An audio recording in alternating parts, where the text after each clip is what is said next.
Our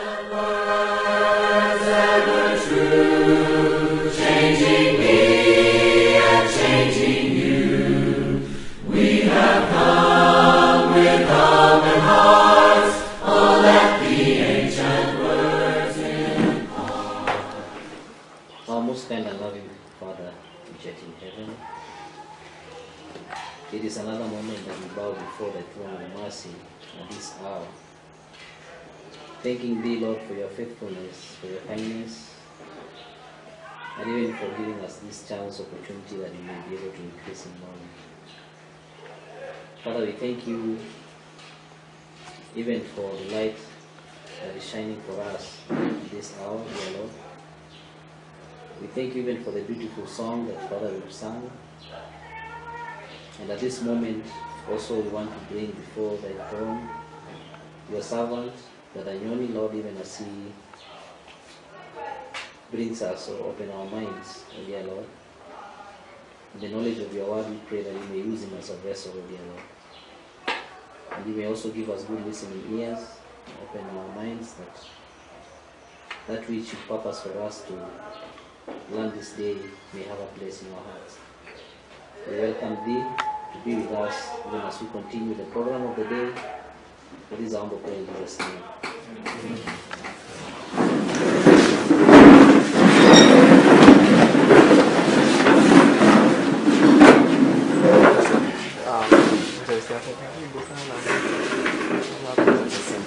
Okay.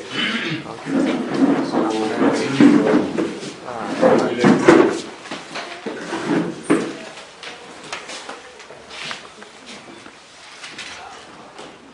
dealing with the significance of the period of 2014 up to midnight, and how it's repeatedly illustrated in Bible history and prophecy.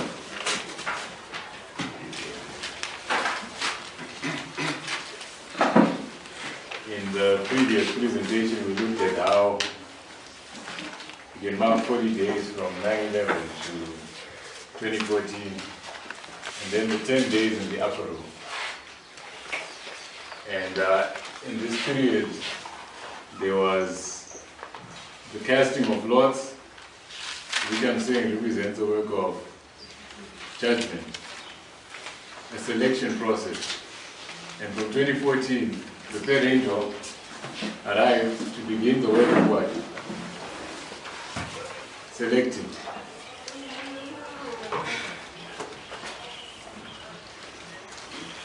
If we read in early writings 118, we're told that the work of the third angel is not only to bring executive judgment, but there's also the process of investigation. So we'll just read it very quickly. Early writings 118. Sister White says, I then saw the third angel, said my accompanying angel, fearful is his work, awful is his mission.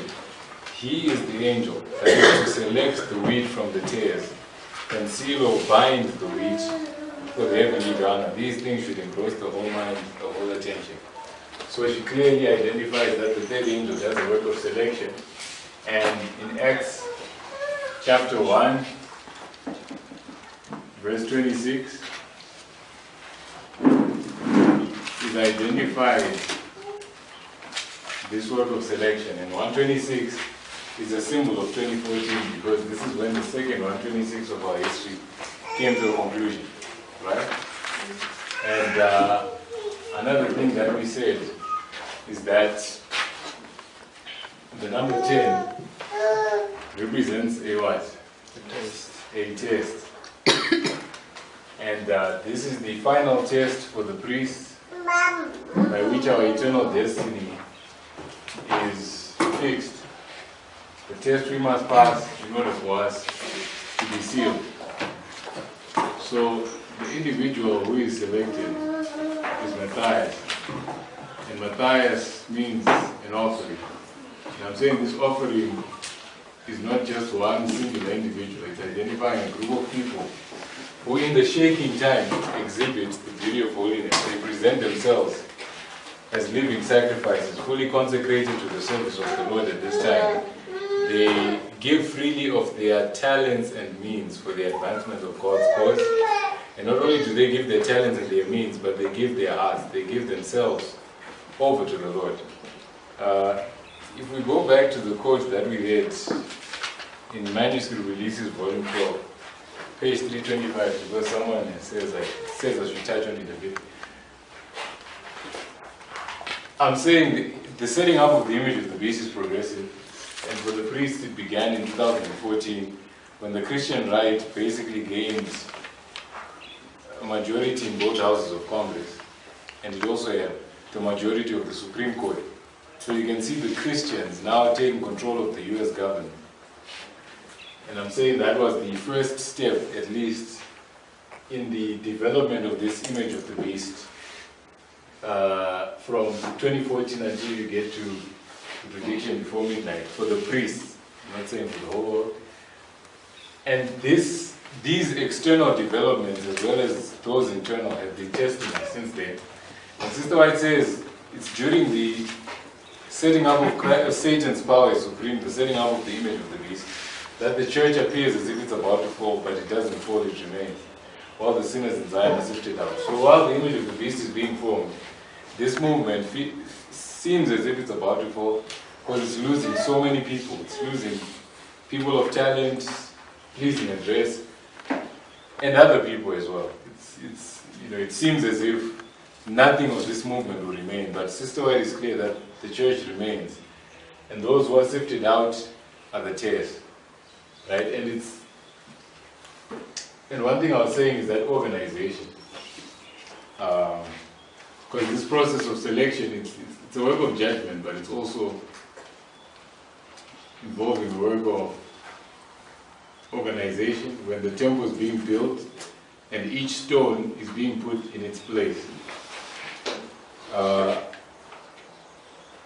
9/11, men slept and intruders came into the movement. I'm saying we slept on the subject of organization. But once we hit midnight for the priests, which is 2014, when the midnight hour begins, the virgins awake. And what our movement awakes to, amongst other things, is the subject of organization. And what this does is it begins the work of removing the intruders from the movement. So that by the time we get to the dedication of this movement, the dedication of the Church Triumphant, it's ready for service, right? So let's read that code. But page 325 now. 325. It says, the remnant that purify their souls by obeying the truth gather strength from the trying process.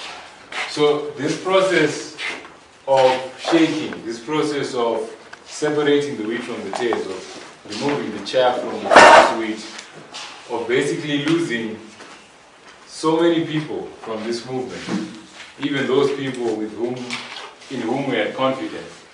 It says what this process does is it strengthens, right, those who are faithful, the remnant. It says they purify their souls by obeying the truth, and they gather strength from the trying process, exhibiting the beauty of holiness amid the surrounding apostasy. So while there's apostasy in the midst of our rank, by the way, midnight is called by Sister White, okay, I don't know how to ask the question without giving it away. In terms of, okay, I don't know how to ask the question, I'll just say, midnight is the darkest hour, right? That's what Sister White says. And even in nature, we understand that midnight is the darkest hour, right? So I'm saying since 2014, our movement entered a dark day, it entered its darkest period, because it's, a lot of terrible developments are taking place. A lot of spiritual manifestations, a lot of things that you wouldn't have expected as a human being to take place are taking place with people you probably didn't expect to do those very things. So this is the darkest hour for this movement. But it says, in that darkness, God's light will shine. Just like in Genesis chapter 1, it's clear, the Bible is clear, that there was darkness, right? And the Spirit of God hovered over the face of the deep. And God said what? Let there be light. So in the darkest hour, what does God say? Same thing, let there be light. So this is the darkest period of this movement's history, but even amid the surrounding apostasy, there is a group of people in the movement that gather strength from the trying process. So it's to strengthen those who are genuine. And they exhibit the beauty of holiness. They have a fragrant character. They offer an offering unto the Lord that is pleasing unto Him. Do you get what I'm saying? Because when you offer an offering unto the Lord, in the Old Testament, the Lord calls it a what? A sweet savor, doesn't it? A sweet savor. Because what would have happened is the fat, the sin is totally burned out. It's removed from the offering. And that to the Lord is sweet. When His people exhibit the beauty of holiness, that is a sweet savor unto Him. I'm saying that is the offering that we are to give to the Lord.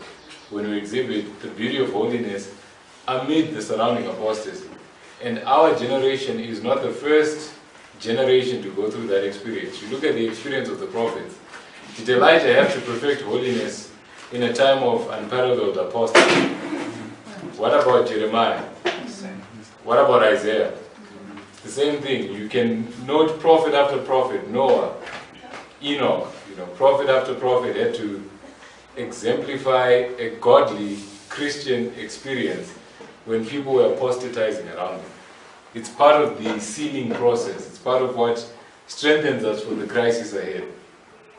So it continues saying all these, he says, I have graven upon the palms of my hands.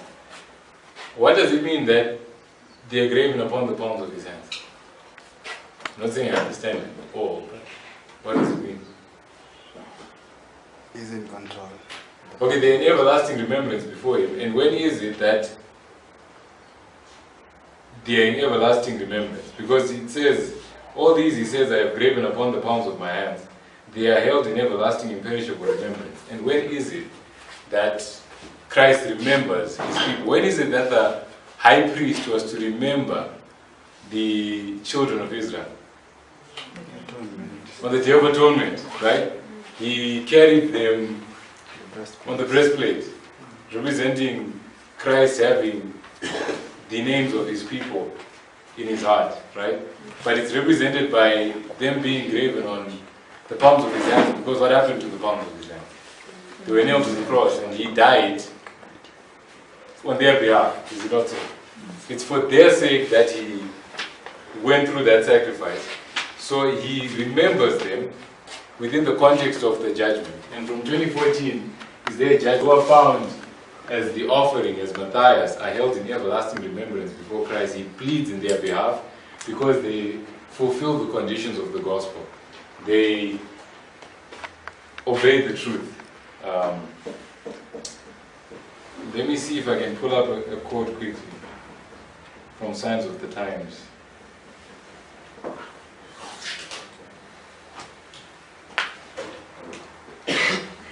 I find this quote quite solemn, but it's also encouraging to me. This is Signs of the Times, August 2, 1899. Signs of the Times, August 2, 1899, paragraph 5. Signs of the Times, August 2, 1899, paragraph 5. It says, those who claim to be the children of God and yet do not obey his commands, who are hearers but not doers of the word, are regarded by the Lord as bankers regard fraudulent banknotes. They are not genuine. They claim the name of Christian, but in reality they are heathen. To those who do not practice it, the word of God is a dead letter. Christ says of such, I would thou wert cold or hot. So then, because thou art lukewarm and neither cold nor hot, I will spew thee out of my mouth. If they realized that they were sinners, he could plead in their behalf, and the Lord would arouse them by his Holy Spirit. But he cannot present them to the Father, for they are worse than dead in trespasses and sins. They hear the word, but make no application of it to themselves. Instead, they apply the words to their neighbors. God can be no power to lukewarm Laodiceans. So, the portion I'm trying to emphasize, which I'm saying gave me hope, was if they realized that they were sinners, he could plead in their behalf, and the Lord would arouse them by his Holy Spirit. If in these solemn times of the review of the books, the opening of the books, and the review of the records, if we were to realize as individuals that we were in an undone condition, that we were sinners, as opposed to being satisfied with our Christian experience, she says, then Christ could plead in our behalf. Right? If we realize our destitution, our utter helplessness and need of Christ, then we can have hope that as the high priest is standing before the Father doing the final work of ministration, the final intercessory work for the priest, he can also say that I have graven thee upon the palm of my hand. He can hold us in everlasting remembrance. But if we move along feeling that because we have an intellectual understanding of the message, or because we are in this movement, then everything's okay. What does the Lord say he will do to Laodiceans? Spew them out of his mouth.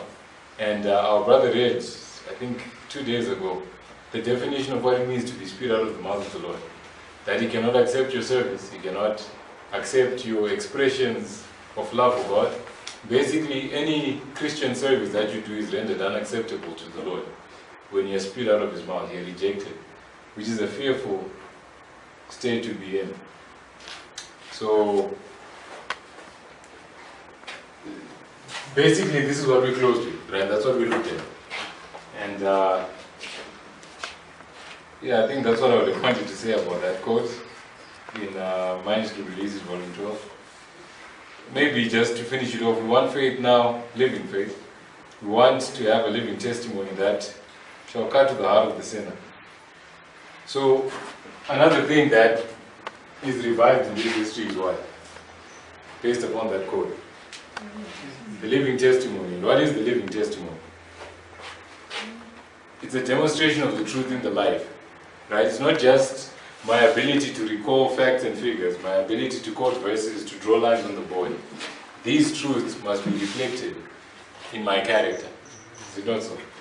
And that's what is needed for priests in this fearful time if we're not to be shaken out of the movement. She says there's too much sermonizing and too little ministry. We want the holy unction, and that word unction means anointing.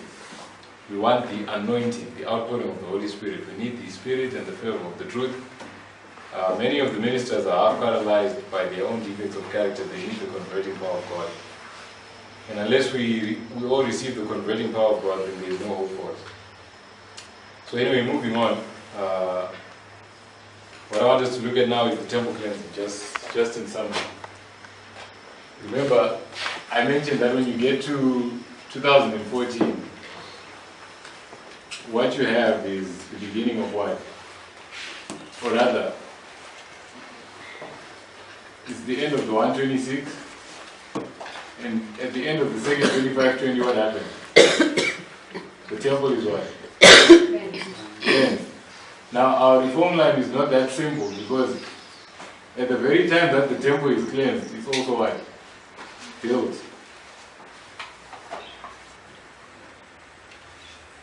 That's in our history. Right? You think that the temple is built first, it's raised up, and then it's cleansed afterwards. Right? But in our history, this is a simultaneous work. Right at the time where the temple is cleansed is also when it's being built. So it's being built simultaneously with the cleansing. It's a combining work, if you understand what I'm saying. Do you understand what I'm saying? Yes. The second angel is building the temple. The third angel is cleansing the temple. Right? Remember, our brother took us through the story of David quarrying the stones, fulfilling the work of the first angel. Then Solomon builds the temple. He lays the foundation and he finishes it, doesn't he? And you are saying it's a symbol of what? Second angel. Do we remember? No. Solomon being a symbol of the second angel. And you have another witness of that in Zerubbabel. If you go to Zechariah chapter 4, what the Bible says about Zerubbabel is that he lays the foundation and he also finishes the house. And that name Zerubbabel means offspring of Babylon, he who comes from Babylon, out of Babylon. And the message that identifies those who come out of Babylon is the second angel's message. So the second angel's message is where the foundations are laid at the end of the world, and it's where the temple is finished, right? So the second angel is empowered here so that he can do the work of building the temple. But the third angel arrives at the same time so that he can do the work of cleansing the temple. Do you see that? Are we following? Okay. So we just want to read a few quotes from Desire of Ages about when the temple was cleansed. You can always go back and do a qualitative study of this, but we just don't have time to do it again. So just allow me to...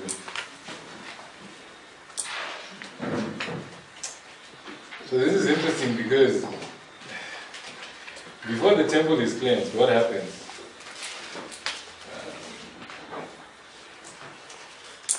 Let me just open this. It's Desire of Ages chapter 15. Desire of Ages chapter 15. Let me see the exact page that I would want.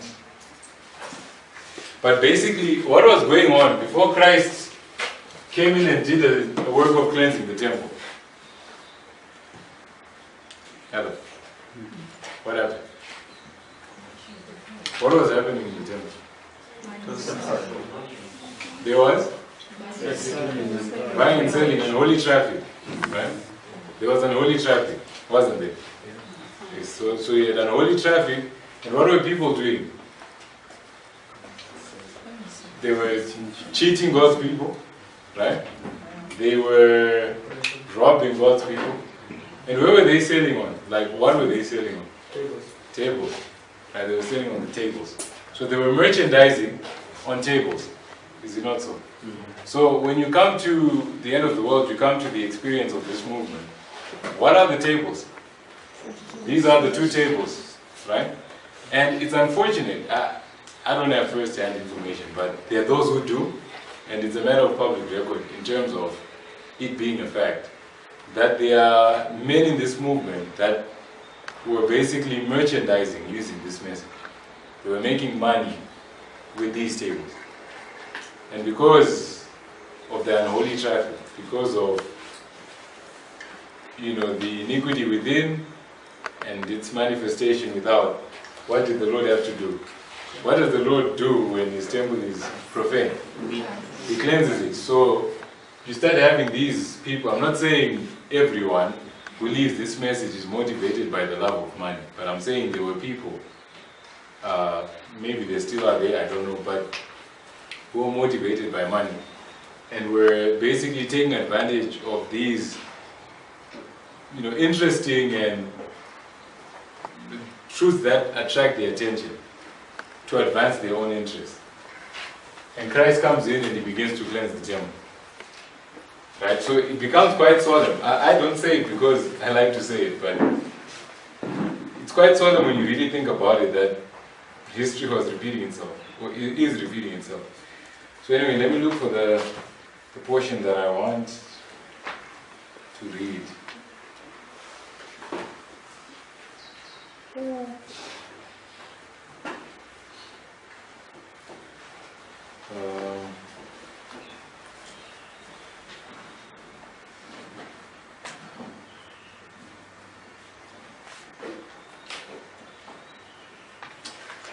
Yeah, let me begin in Desire of Ages, page 157, paragraph 4. Desire of Ages 157, paragraph 4. This is what it says. It says, with searching glance, Christ takes in the scene before Him as He stands upon the steps of the temple court. So, what do you think that means when it says with searching glance? In terms of prophetic significance, what would that represent here? Investigation, right? Now He's taking in the whole scene, He's investigating, He's looking at what's going on, right? Then it says, with prophetic eye, He looks into futurity and sees not only years, but centuries and ages. He sees how priests and rulers will turn the needy from their right and forbid that the gospel shall be preached to the poor. And you see a work like that was going on, especially in the shaking that began in 2014, where men were willing to bear false witness to undermine the authority and the influence of God's appointed messengers, to hinder God's people from receiving the developing truths of this history. By giving personal accusations about people's characters, etc. Basically to try and undermine their ministry. A lot of that has been going on, still is going on. But it then says, he sees how the love of God will be concealed from sinners, and men will make merchandise of his grace. As he beholds the scene, indignation, authority, and power expressed in his countenance, the attention of the people is attracted to him. The eyes of those engaged in the unholy traffic are riveted upon his face. They cannot withdraw their gaze. They feel that this man reads their inmost thoughts and discovers their hidden motives. Some attempt to conceal their face and by those searching eyes. So you see she's using language to do with investigation. Do you see that? Then, next paragraph, it says, the confusion is hushed. So if the confusion is hushed, what happens? Silence. There's silence. And where do we mark silence? At least within the context of the studies I've been doing. 2014, when the seventh seal begins to be opened, is what? There's silence, right? The confusion is hushed. You've got a silence that comes in. Do you see that? Do we see it? Yeah. So it says, the sound of traffic and bargaining has ceased. The silence becomes painful.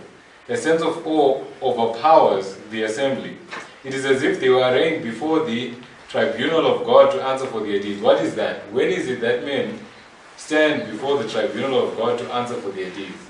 It's in the review, right? The review of the books. And 2014 marked the review, the beginning of the review of the books. It says, looking upon Christ, they behold divinity flash through the garb of humanity. Remember I mentioned that 2014 was typified by which way mark in the 1 week when the covenant is confirmed. AD 27 when a divine symbol comes down. And that in turn typified which way mark in Millerite history. 1840. So 2014 at one level can be understood as 1840, right? And when 1840 happened, what happened? The divine symbol came down. Yes? And when the divine symbol came down, what did he have? He had a book in his hand. And what was John required to do? What was John's nature? Human. But what was that book's nature? Divine. So when he ate it, what happened? Humanity and divinity combined, and if he was to give that message, what would happen? Divinity would flash through his humanity, right? So in the presentation of the message, divinity would flash through humanity. When that message is eaten and becomes a part of an individual, and is presented, divinity flashes through humanity. And that's what cleansed the temple. So what cleanses the temple from 2014 to the prediction before midnight? Is the receiving of these messages, and in turn, the presentation of these messages. As these messages are received and presented, they produce two groups of people everywhere that these messages go. And when these two groups of people are produced for whatever reason, whatever reason it might seem, when two groups are separated, one that remains walking in the truth and the other that walks no more in the truth, it doesn't matter if people think it's a personal issue. What's happening is the cleansing of the temple. It's the separation of two classes of worshippers in the everlasting gospel. And what accomplishes it is the flashing of divinity through humanity. Are you following what I'm saying? So it says the majesty of heaven stands as the judge who will stand at the last day. So do you see how she just keeps referring back to the issue of judgment? Do you see? Yes. So when would the last day be? Because it says the majesty of heaven stands as the judge will stand at the last day. When men are answering for their deeds. When is the last day?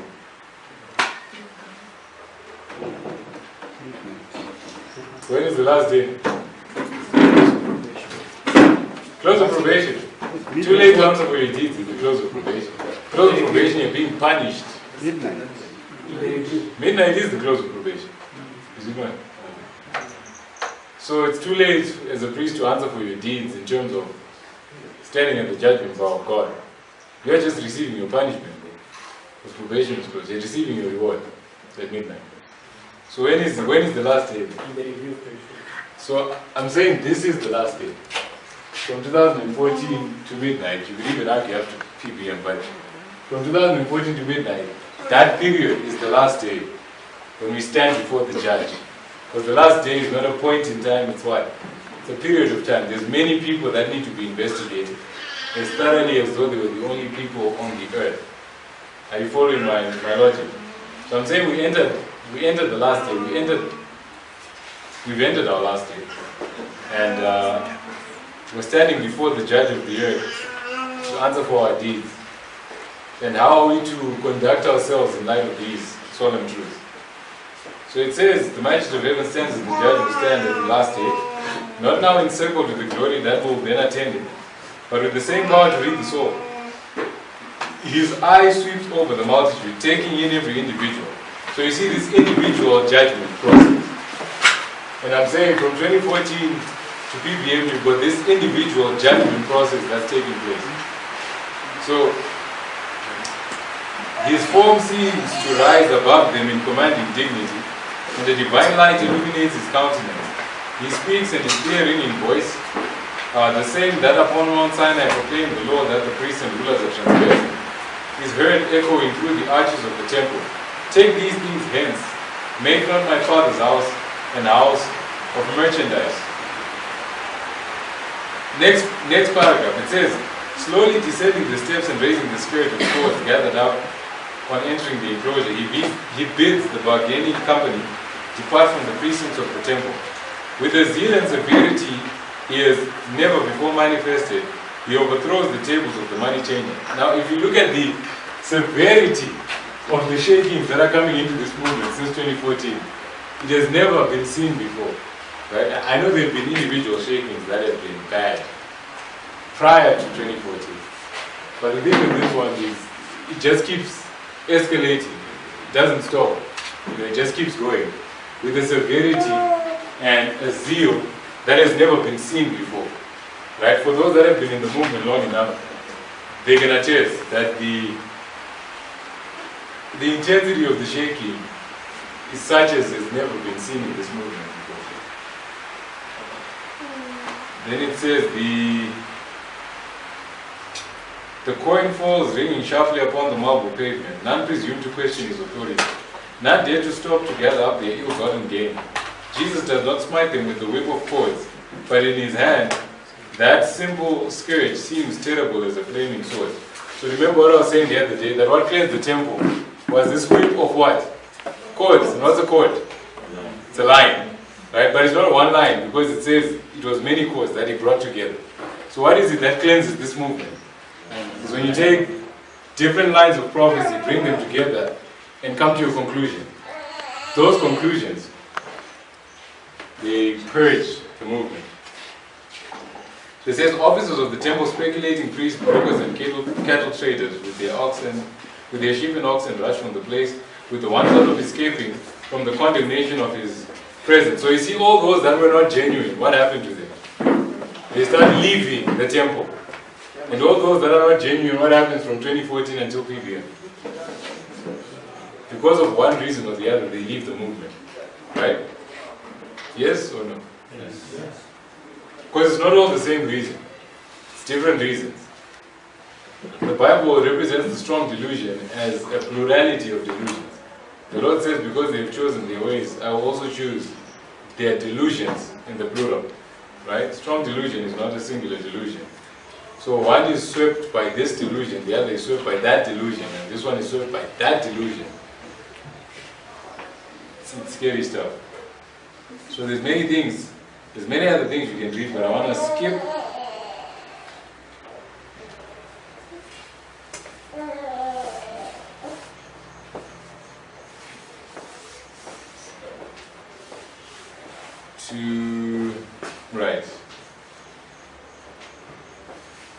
to page 161. That page is page 161.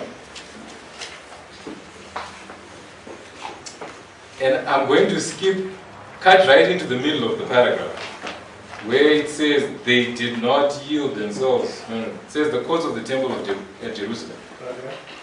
It's paragraph 1. But I'm cutting into the middle of the paragraph. The courts of the temple at Jerusalem, filled with the tumult of unholy traffic, represented all too truly the temple of the heart, defiled by the presence of sensual passion and unholy thoughts. In cleansing the temple from the world's buyers and sellers, Jesus announced his mission to cleanse the heart from the defilement of sin, from the earthly desires, the selfish lust, the evil habits that corrupt the soul. So, you get into this period, this is the finalization of character development. right? If we fail to finalize character development in these 10 days, prophetically, what's going to happen to us? We're lost for eternity, right? This is the final opportunity that God is giving us to have things straight with Him. And the fact that He's giving us that opportunity means He is more than willing to fulfill what is identified here, to cleanse the heart from the defilement of sin, from the earthly desires, the selfish lust, the evil habits that corrupt the soul. If there was ever a time where to claim the promises of God, not in an evangelical Protestant kind of way, you say, I want to get rich, I want to get that. No. I'm talking about claiming His promises for fitness to stand in His presence, for fitness to do His work now acceptably, and also for fitness to stand in the crisis that's just ahead. We're supposed to be claiming His promises. Sister White says the difference between the wise and the foolish in the crisis, it will be then seen those who believe the promises. I'm paraphrasing, but it says it will be seen those who actually understood the promises and they claimed them. So if we do not now have the experience of claiming the promises of God in gaining victory over sin, do you think it's going to happen at midnight when the world is falling apart around us and you're standing before courts and you are, a criminal of the whole world? Do you think you'll be able to start claiming the promises then if you have not learned to do it now? No. It won't be possible. So, this is the point now. The Lord whom ye seek. So she quotes from Malachi 3, the Lord whom ye seek shall suddenly come to His temple, even the messenger of the covenant, whom ye delight in, behold, he shall come, saith the Lord of hosts. But who may abide the day of His coming? And who shall stand when He appeareth? For He is like a refiner's fire and like fuller's soap, and He shall sit as a refiner and purifier of silver. And He shall purify the sons of Levi and purge them as gold and silver. So basically, when she's illustrating the temple cleansing, which verse does she quote? Which passage does she quote? Malachi 3. So I'm saying at one level, Malachi chapter 3 actually applies from 2014 to PPM, when the temple is being built and cleansed at the same time. So let's turn to Malachi 3, because she only quoted a portion of it.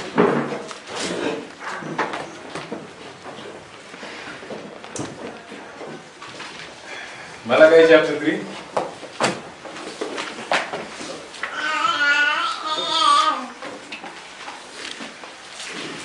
I will follow you.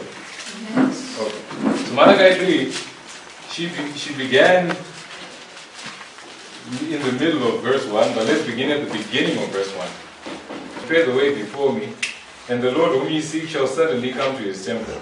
Even the messenger of the covenant, whom ye delight in, behold, he shall come, saith the Lord of hosts.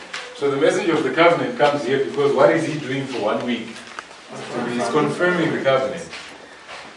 I hope you don't get confused, because I'm not denying the application of these prophecies to 9/11. I'm just emphasizing what these truths are teaching in a secondary sense from 2014 to midnight. Are you getting me?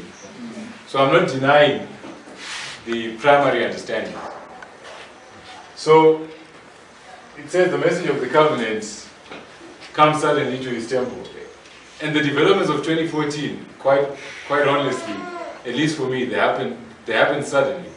I don't know if that was the starting point, but as far as I knew how those developments began, it started with an open letter by one of the disaffected brethren. And from there, things just quickly degenerated. It was a sudden turn of events. And things have only gotten worse as time went on. Even the prophecy schools that were then organized, the messages that began to be opened up, everything just happened suddenly. He suddenly came to His temple. But before He comes to His temple, what does it say? What happens? He sends His messenger who prepares the way before Him. And was there preparation of the way before 2014? When was that? 2012. Right?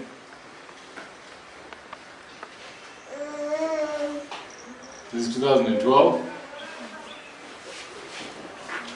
And what you have in 2012 is a work of preparation. right? Prepare. Let me say purification.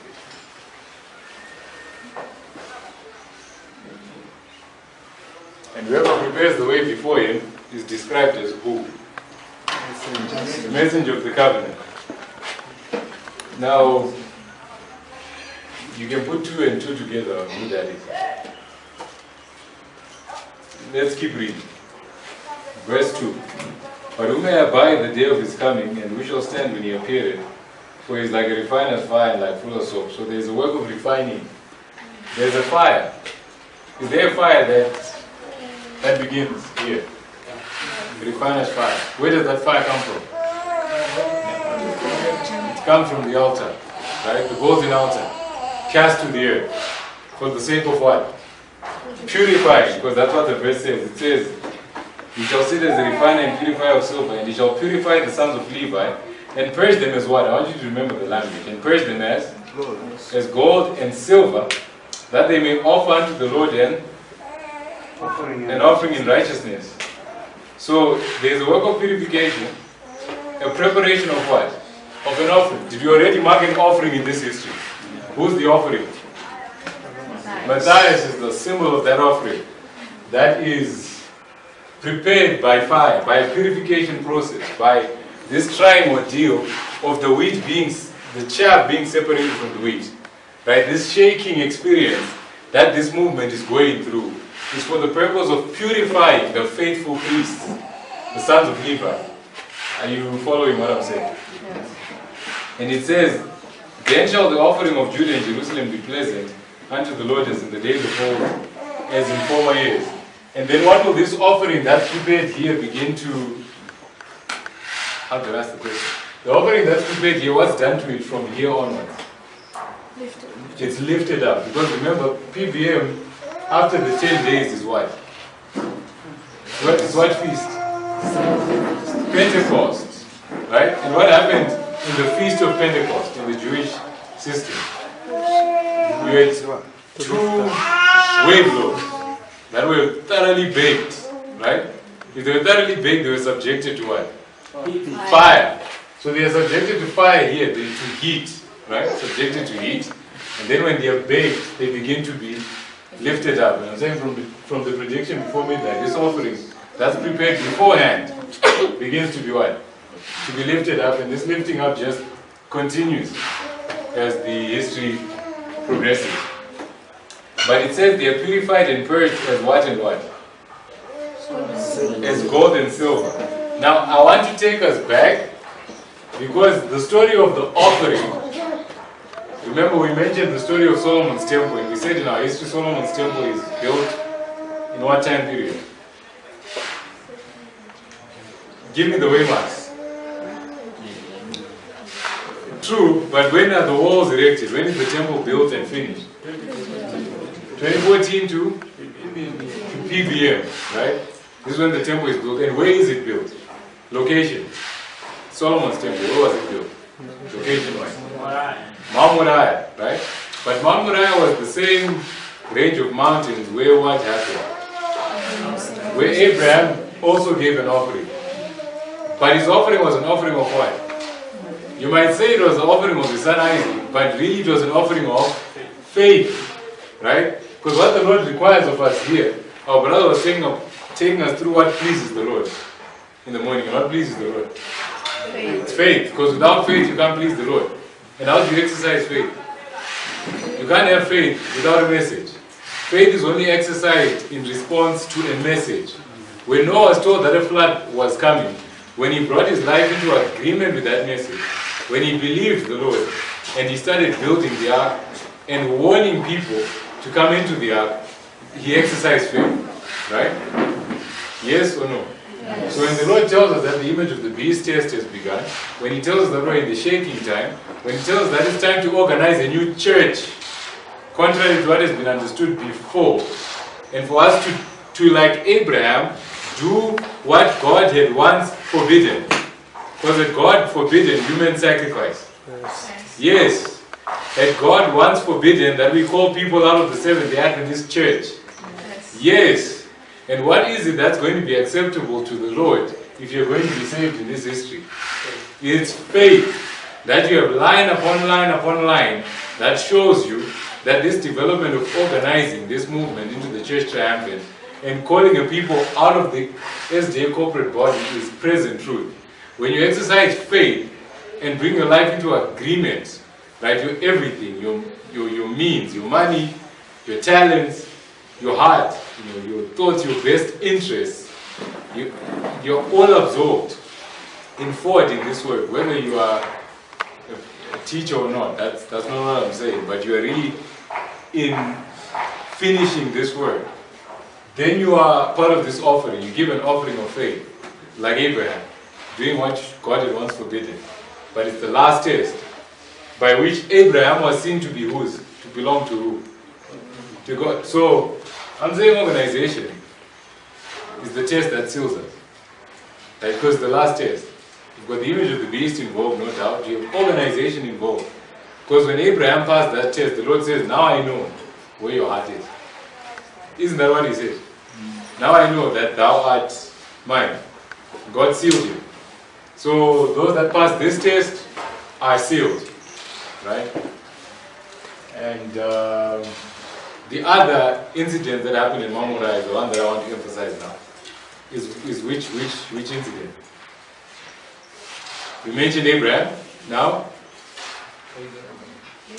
David. And it happened how many generations later? 14. And this is 2014. Is that a coincidence? I don't think so. So let's read that story. There's two records of it. I don't know if anyone knows what chapter it is. I know it's in 1 Samuel, the first record. 1 Samuel, or is it 2 Samuel? 1 Samuel 24? No, it's 2 Samuel. 2 Samuel?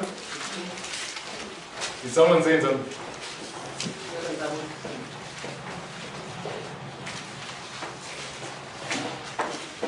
Where David numbered the people and 2 Samuel 24.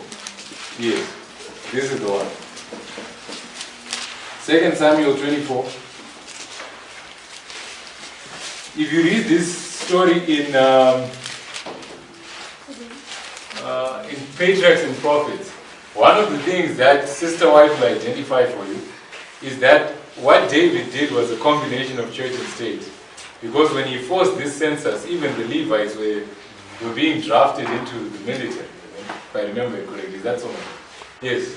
So what you have there is a combination of church and state. And in 2014, we have the beginnings of this coming together of church and state. Yes, when the Protestants, the Republican Party that's controlled by the Christian right, begin to take control of the US government, you've got the church and state illustrated there as well. And that displeased the Lord. So when you get to verse 15, it says, so the Lord sent a pestilence upon Israel from morning even to the time appointed.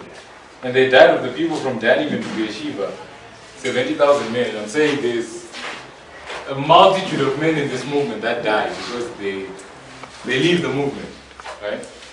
They leave the movement.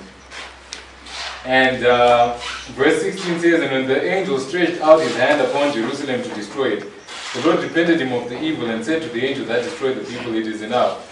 Stay now thine hand. And the angel of the Lord was by the threshing place of Araunah the Jebusite. And what happens at the threshing place? What happens at the threshing place? You separate chaff from wheat. And I'm saying, when is it that chaff and wheat are separated? It's in this midnight hour that began in 2014. Right? Verse 17, and David spake unto the Lord when he saw the angel that smote the people. And which angel is that? That angel. When he saw the angel that smote the people and said, lo, I have sinned, I have done wickedly, but these sheep, what have they done? Let thine hand, I pray thee, be against me and against my father's house. And Gad came that day to David and said unto him, go up, rear an altar unto the Lord in the threshing floor of Araunah the Jebusite. And David, according to the saying of Gad, went out as the Lord commanded. And Araunah looked and saw the king and his servants coming on toward him. And Araunah went out and bowed himself before the king on his face, upon the ground. And Araunah said, wherefore is my Lord the king, come to his servant? And David said, to buy the threshing floor of thee, to build an altar unto the Lord, that the plague may be stayed from the people. So what has to take place in this history to stay the plague? Organization. Yes, the rearing of an altar. And what was an altar? How were altars reared in the Old Testament time? Using what? Stones. Right? And right? Whole stones, that's the word I was looking for. Whole stones were used to build up this altar. So what has to happen in this history? I'm saying it's organization. An altar has to be reared up and a sacrifice placed upon it, right? And I'm saying this offering or this sacrifice is the sacrifice of self. Romans chapter 12. It says, present yourselves a living sacrifice, holy and acceptable unto the Lord. Right? This has to be done in order for this terrible calamity to come to an end within this movement. We have to come into line with the work that the Lord is doing through the men of God's appointment. Verse 22, and Araunah said unto David, let my lord the king take and offer up what seemeth good unto you. Behold, here the oxen for burnt offering, and threshing instruments and other instruments of the oxen for wood. Okay, I want to skip down. Verse 24. And the Lord said unto Araunah, nay, and the king said unto Araunah, nay, but I will surely buy it of thee at a price. Neither will I offer burnt offerings unto the Lord my God of that which doth cost me nothing. So David bought the threshing floor and the oxen for 50 shekels. And David built there an altar unto the Lord and offered burnt offerings and peace offerings. So the Lord was entreated for the land, and the plague was stayed from Israel. So if this offering is offered, the plague will be stayed. But this offering cost something. What did it cost? 50 shekels of. Is that what it says? Is that what it says? Is that what it says? Oh, it's so. Okay. 50 shekels of silver. Right? Now I want us to read the other testimony of this in Chronicles. I think it's 1 Chronicles 21. 1 Chronicles 21.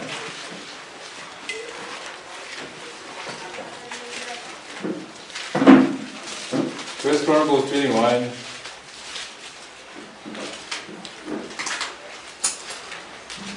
And this seems like a contradiction. Beginning in verse 24. And King David said to Ornan, nay, but I will verily buy it for the full price. For I will not take that which is thine for the Lord, nor offer burnt offerings without cost. So, this work that's happening from 2014 to the prediction before midnight is going to cost us something. Each one will be required to make a sacrifice. Is it not so? Whatever that sacrifice is, but everyone in this movement who will remain and ensure that the plague is stayed will have to do what? We have to sacrifice something. And I'm saying what we really have to sacrifice is our hearts, because if we sacrifice our hearts, if we give our affections to the Lord, to the movement, to the work, then every other sacrifice will seem small. We'll do it willingly.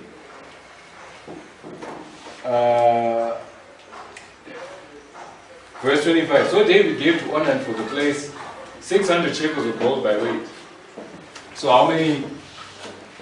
What does it say in this passage? 600 shekels. 600 shekels Of gold. of what? Of gold. Right? So which one is it? Did he buy it for 50 shekels of silver or 600 shekels of gold? Because maybe the Bible is contradicting itself. Did he buy it for 600 shekels of gold or 50 shekels of silver?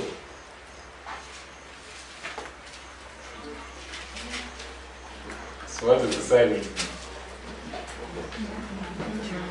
You don't know? Both. Both. Because the Bible doesn't lie, the Bible doesn't contradict itself. First Chronicles 21 gives you information that 2 Samuel doesn't give you. 2 Samuel will just tell you the shekels of silver that he gives. 1 Chronicles 21 will tell you the shekels of gold that he gives. So it's both, right? It's both. And this was an offering, was it not? That David gave, a sacrifice, an offering so that he could stay the plague. He bought that threshing floor so that he could build an altar on it. It was an offering of gold and silver. Who is represented as an offering of gold and silver? That is the sons of Levi in Malachi chapter 3. In this history, you have both gold and silver. Because in this refiner's fire, they are purified as what? They are not purified as silver. They are purified as gold and silver. Right? So it's both.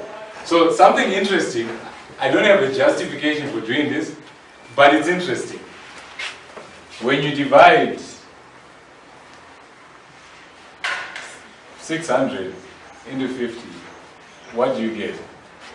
You remove this. 5 into 60 gets in how many times? 9.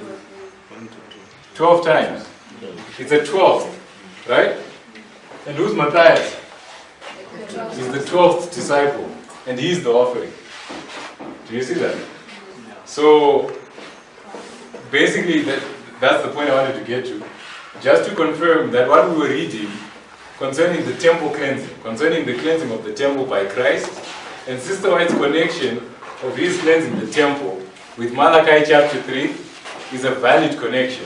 Because you connect it with Malachi 3, and Malachi 3 tells us that when he suddenly comes to his temple, he comes as the refiner's fire.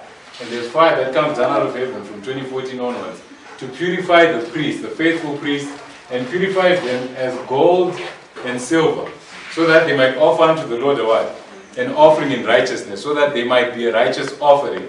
And that righteous offering is even represented in the ratio of the offering that David gave in the very same mountain that Solomon's temple was built, which is here, and the same mountain that Abraham gave his offering of faith. Are you following what I'm saying? Do you see what I'm saying? Do you see what I'm saying when you want me to repeat it?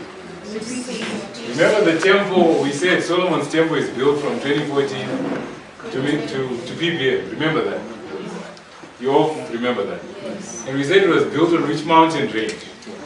Moriah. Right? And Moriah is also the place where who did what? Abraham offered Isaac, but really he gave an offering of faith because he knew the voice of God so much that he was willing to do something that God had previously forbidden. And we are also required to do something that God had previously forbidden, which is organize the church triumphant and call the people out of the Seventh-day Adventist Church to join the church triumphant. But another thing that happened in the same mountain range, Moriah, was the plague that came in the time of David, right? And the plague in the time of David could only be stayed when David gave what? An offering. So yes, he gave a burnt offering and a peace offering, but he also gave an offering of what? Gold and silver. And we already read about an offering of gold and silver in Malachi chapter 3. And in Malachi chapter 3, what God is doing is what? What Christ is doing is cleansing the temple, according to Sister White, which is this history. Are you following me? And I was saying the ratio of the shekels of gold and silver that David gave can amount to a 12th. And the 12th disciple that made up the apostolic number was Matthias. Right? And Matthias' name means gift of God, which is an offering. Do you get it now? Yes. So, I'm basically saying what we're reading about the temple cleansing of Christ is a perfect fit to what's going on in our movement. Do you see that? Christ has been cleansing the temple. How much time do we have there? 19 minutes. Sorry? 19 minutes. 90 minutes. Okay. I want to try and finish off this this study today. So let me increase my speed a bit, but not too much.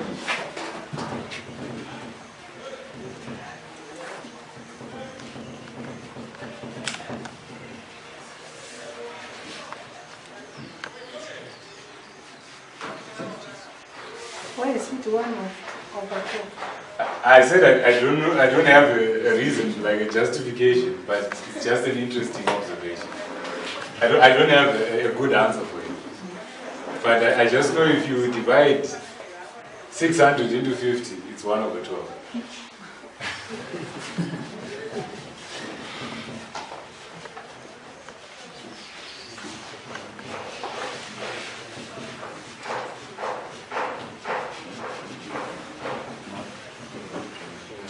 Okay, so this one's probably quick, but Millerites history used which calendars? Which calendars did the Millerites use to establish their days? Was it just correct? The Gregorian and the? Okay, the biblical calendar and also the biblical reckoning, the Bible. The Bible reckoning of 10th day of the 7th month, etc. Right? Did they not do that? Yes. So, this is July 27th. 21st, sorry. July 21st, 1843. Now from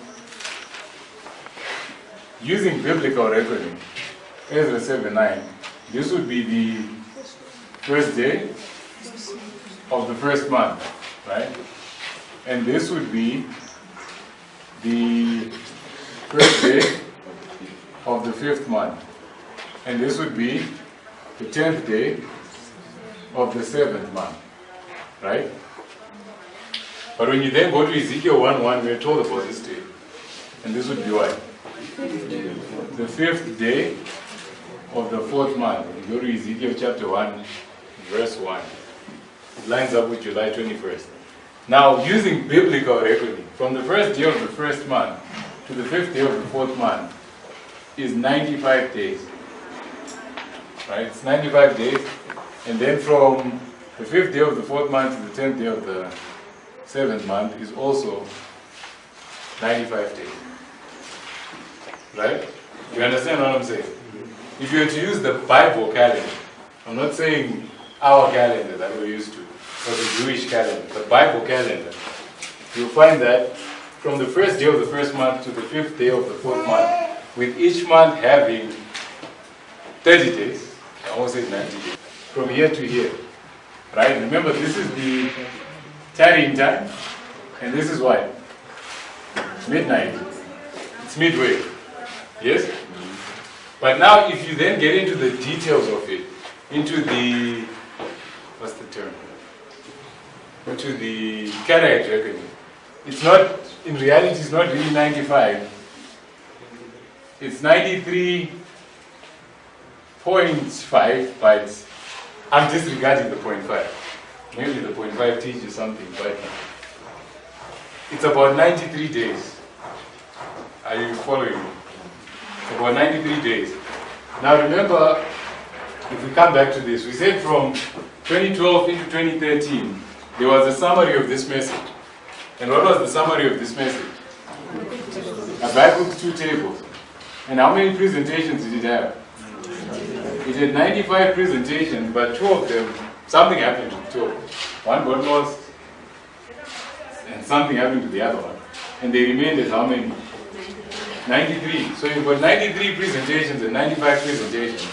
You've got 95 days biblical reckoning, you've got 93 Karaite reckoning. That leads you to what? To midnight. So it means this message was pointing us forward to what? 2014, which for the priest is midnight. Is that a coincidence? No, even in the numbers, even in the number of presentations, do you believe that Elder Jeff beforehand planned, I'm going to have 95 presentations and I know that it's significant and it connects with Karaite reckoning and biblical reckoning? Do you think he did that? No. He didn't know that. Who was leading? The Lord was leading. Right? It shows the divine nature of everything that happens in this movement. The last thing I want us to look at before we close is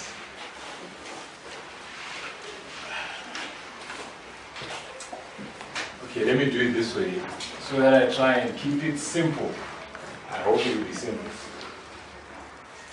This is 9/11, right? And I'll try and use Brian's studies, or the Brian studies for this. This is midnight. This period here. What has Brother Brian been taking us through? So what has he been taking us through, like in his studies? The what, sorry? Provocation when? Where?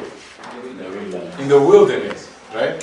He's been taking us through the provocation in the wilderness, and he said that provocation began when? 9/11, right? So from 9/11, you can mark that God's people are in the what?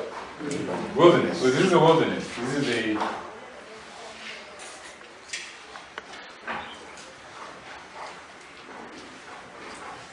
wilderness. Is it not so?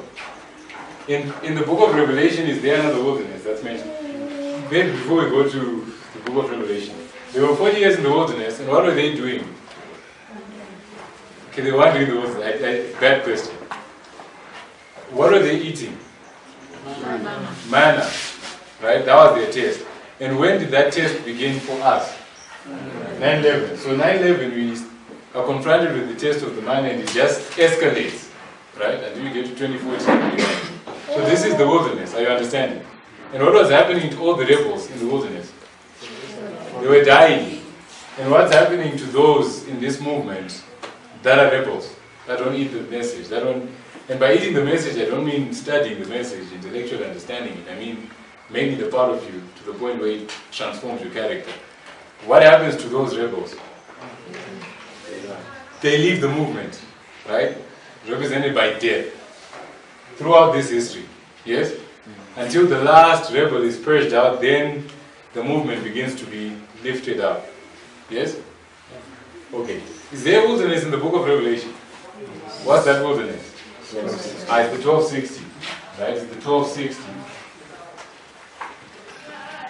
And what, so this period can also be understood as a what? 1260, right?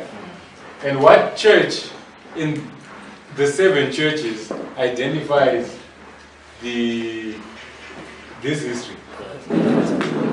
Which church? Thyatira. The church of Thyatira.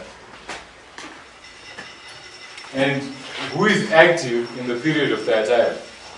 Jezebel. Jezebel. So Jezebel is doing a work. And what did Jezebel do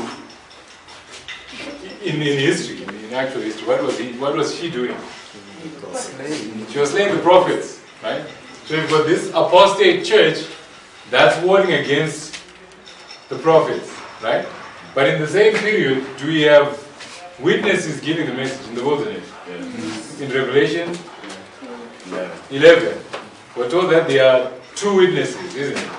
Clothed in sackcloth. And who are those 2 witnesses? At one level, you could relate to the 2 witnesses as the truths on these 2 charts. But I'm saying the 2 witnesses can also be a symbol of what? The second angel. Right? Remember when Lot was visited, he was visited by 2 witnesses, 2 angels.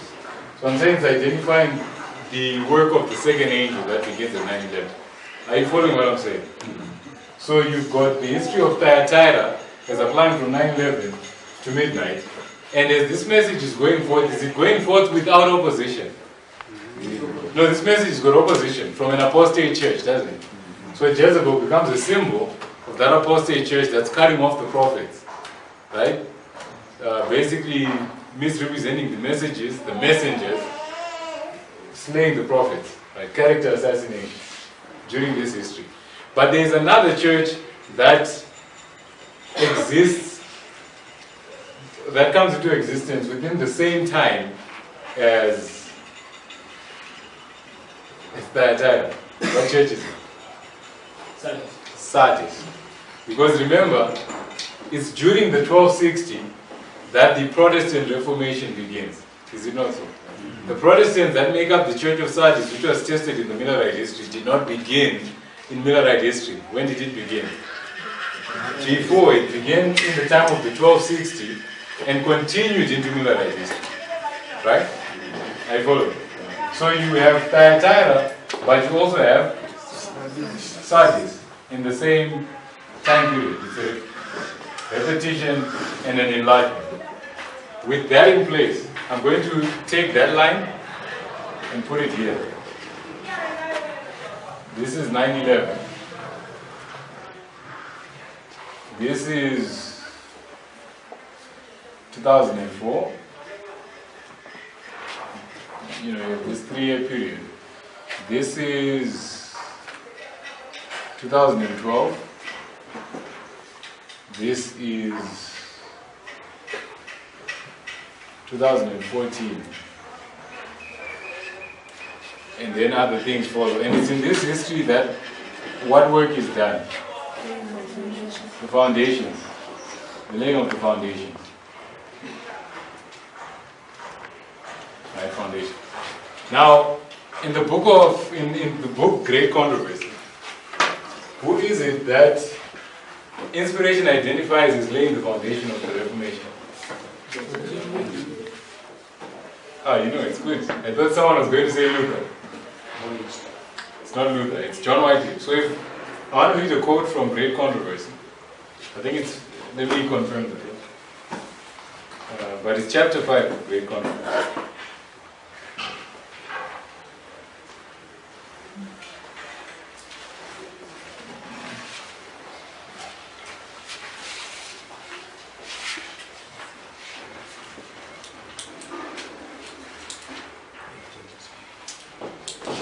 Okay. Let me just search it out quickly.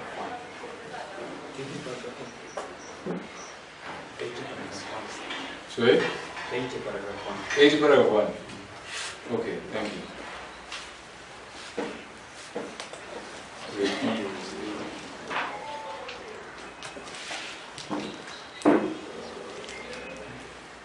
I'm looking for the paragraph that speaks about how firmly he laid the foundation.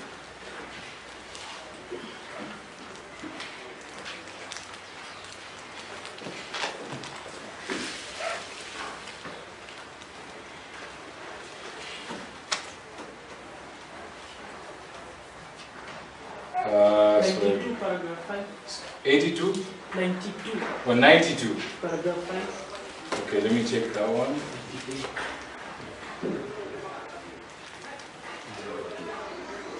It's 93 paragraph 1. Oh, it's 93. That's interesting. The last sentence. Okay. Number 93.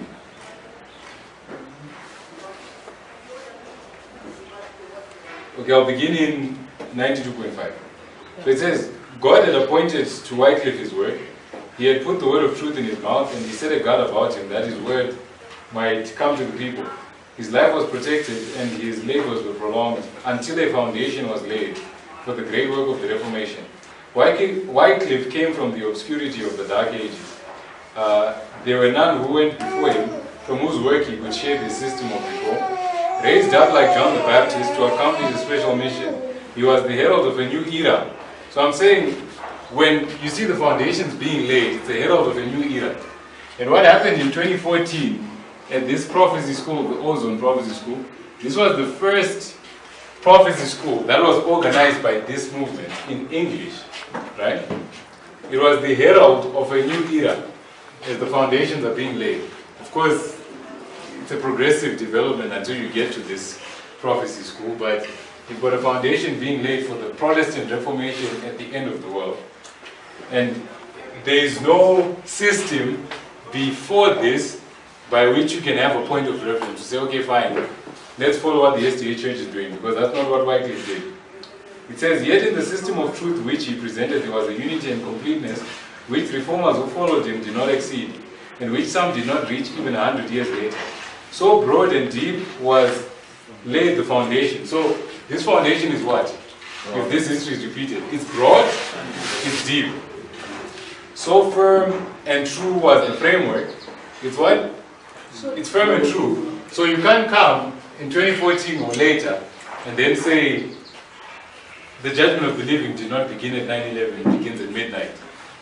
Or the latter rain begins to fall at midnight. Or the second angel did not arrive at 9/11, it arrived in 2014.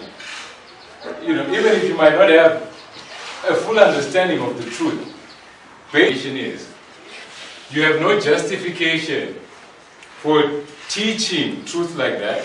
They're not even truth. Teaching ideas like that, right? Or even considering them. Anything that goes against the truth that we established in this history, you shouldn't even consider. Are you understanding what I'm saying? You know, because some people will argue and say, but no, you need to give someone a chance before you can denounce them. It's true within a certain context. But if someone is saying something that is obviously undermining truths that have already been established, Sister White is clear that no after suppositions should be entertained. As soon as someone comes here and tells you that Sunday is the Sabbath, do you then say, okay, let me give you a chance to prove why Sunday is the Sabbath? No, I'm serious. I'm serious. We get it when it comes to the Sabbath, but when it comes to these prophetic messages, we don't seem to get it. Say, no, give him a chance. Let's listen to him. But he's undermining truth. If he comes here and he says 9/11 is not a fulfillment of prophecy, or because, you can't explain something about 9/11, therefore it can't have happened at 9/11, it happens at midnight. Shouldn't entertain it. And it's not kingly power. Because if you go back to Eden, if it's kingly power to say don't listen to those people, then Christ was the kingly power from the beginning. Because what did Christ tell Adam and Eve? Eat every other tree, they just don't go. Don't eat, don't go there. Right? So there are people that are professing this message, that are fighting this message and undermining the truths that have been established. Don't go to their camp meetings. Don't listen to what they have to say. Unless you want to be lost. If you think it's kingly power, I'm just following the example of my master before me. Right? Don't touch. But anyway, I was now digressing. It says, so firm and true was the framework that it needed not to be reconstructed by those who came after him. So those who come after this foundational work is laid. God has not given you the burden to reconstruct it. And one of the major things that history marks that Wycliffe did, what is it that he did? What did he manage to do? He translated the Bible into English. And what happened in 2004? You have the first recording of this message. In what? Translated into English. Right? So I'm saying the beginning of the foundation is highlighting the work of Wycliffe. I just don't have the dates, but you know how long it took for him to translate the English, the Bible into English? Take a guess. How long it took him? 3 years. It took him 3 years to translate the Bible into English. And about 3 years after 9/11, you've got this message being recorded for the first time in English. This was the herald of a new era. This movement is beginning to rise and assume a role that it wasn't, fulfilling before this. Are you following me? Are you following what I'm saying? Yes. So Wycliffe would be a symbol of which angel? In terms of the everlasting gospel, in terms of the three angels. How can he be the second angel? He's the first angel because he's the beginning of reform, is he not? But here, what happens to the first angel? It's empowered. It's the empowerment of the first angel. Right? And let's just look at the structure of Great Controversy. We're bringing this to a close. Great Controversy, chapter 5 is Wycliffe. What's chapter 6? Huss and Jerome. How many people? 2 people. What do they represent? Second angel. And then who comes after that? Luther. So who would Luther be? That third angel. So I'm saying you mark Wycliffe's experience here, and you can mark Luther's experience at the end of the foundation. Right? Because Luther is identifying the what? The third angel begins to arrive. Do you see that? But what is it that Luther did that we all know? Separated. No, don't say separation. Separation comes, yes, but before that. 93 theses. The 95 theses, right? The 95 theses, why am I saying 95 there? 95 theses that were nailed to the Wittenberg Church in what year? 1517, right? 95 theses. And what do you have in 2012? 95. The 95 theses. Right? Elder Jeff's 95 theses, the Bible tables. Do you see that? But shortly thereafter, 3 years later, you have 2014, and what begins in 2014? A shaking, isn't it? A shaking, a separation, a debate. Is it not so? And what is the debate about? It's about the foundation. It's not about the 25-20 so much. It's about the foundations that have been laid. It's a foundational argument, and you can show that in every generation. When the foundations are laid, there is an activity of the enemies. There's a resistance to the foundational work, right? Yes? Also, when they were building the... Yes, when they were building the temple after the captivity, there was a memory when the foundation was laid, right? So you follow that? Yeah. So there's this debate that began in 2014. 1517, Luther lays the 95 Theses, which I'm saying is a follow-up to the work that had been begun by Wycliffe. Some people really mark the beginning of the Protestant Reformation with Luther, but it was there before. You come to 1519. How many years later? 3 years later. And what happened in 1519 is Luther has a debate. And he has a debate with a man called John Eck. And the name Eck means corner.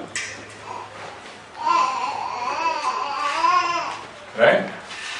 And if you read in the Bible, it says the stones that the builders rejected is now become what? It's become the head of the corner. It's become the head of the corner. The top right corner. Right? The 25-20 is the head of the corner. But what is the cornerstone? If we go to Isaiah 28. Christ, yes, but it's the what? Okay, let's go to Isaiah 28. If you bring this to a close.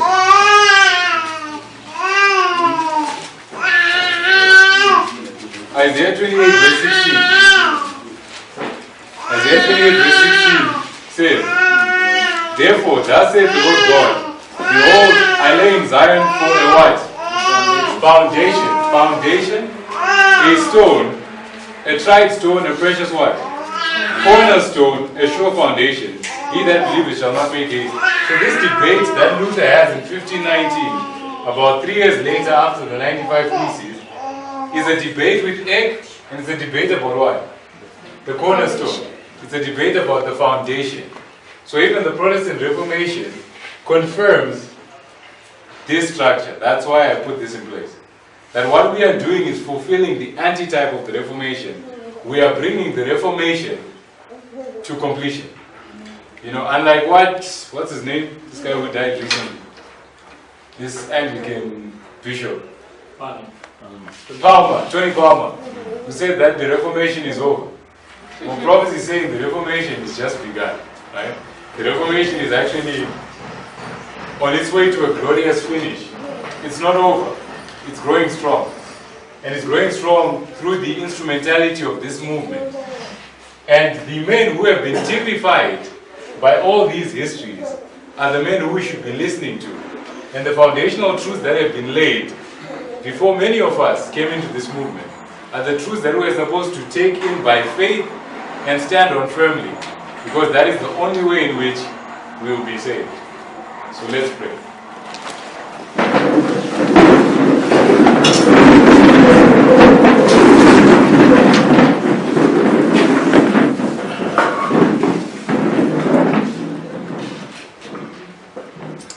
Our Father in heaven, Lord, we thank you for the time you've given us to continue studying your word. Lord, there is a lot of information, and it can be discouraging, Lord, if we fail to grasp and understand all of it at the same time, but I pray that you may help us not to lose heart, to know that you are always a ready helper to assist us in understanding these things and to deepen our conviction as to the reality of things that are going on now. I pray that you might give us much grace, Lord, in order to perfect holiness and exhibit the beauty of holiness amid the surrounding apostasy. Help us to be,